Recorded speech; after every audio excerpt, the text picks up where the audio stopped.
मधुकरराव येऊ का? अरे शरदराव, नमस्कार ना. या नमस्कार नमस्कार. या आई या बसा. सई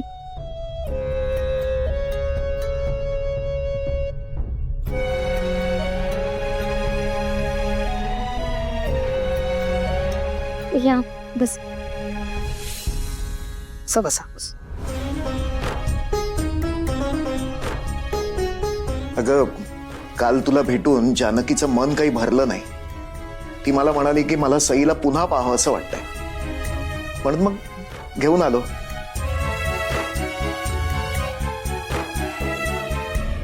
माफ करा मला सुमनताई, त्या दिवशी ताई चुकीचं वागल्या तुमच्याशी.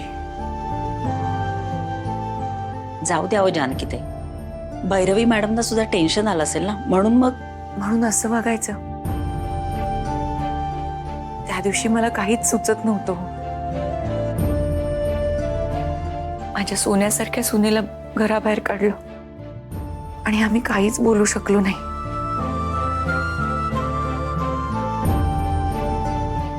मी हात जोडून माफी मागते तुम्हा सगळ्यांची. आई प्लीज हे असं काही करू नका. हे बघा आता जे झालं ते झालंय. आता आपल्या सगळ्यांची फक्त एकच इच्छा आहे की देवांश सर घरी परत सुखरूप यावेत. शरदराव, तुम्ही काळजी करू नका. देवांशराव लवकर घरी येतील. पांडुरंग आहे त्यांच्या पाठीशी. देव चांगल्या माणसांबरोबर नेहमी चांगलंच करतो.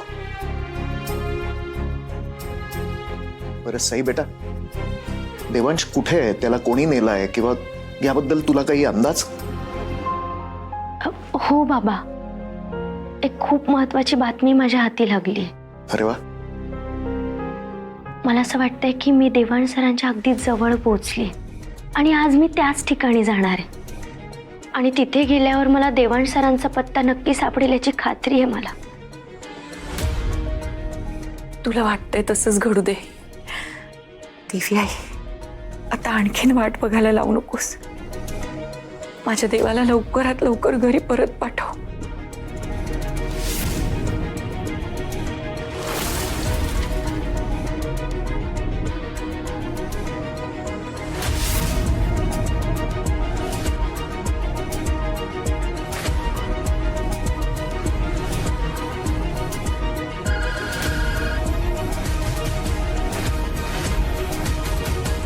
हाँ बोल अंजलि. अंकल, तुम्हाला एक इम्पॉर्टंट न्यूज द्यायची. त्या सईच्या हाताला काहीतरी लागलंय. काय? ती ना खूप कॉन्फिडेंटली म्हणाली की लवकरच देवांशचा पत्ता सापडेल म्हणून. डेफिनेटली तिला काहीतरी कळलंय अंकल. काय म्हणजे नेमकं काय कळलंय?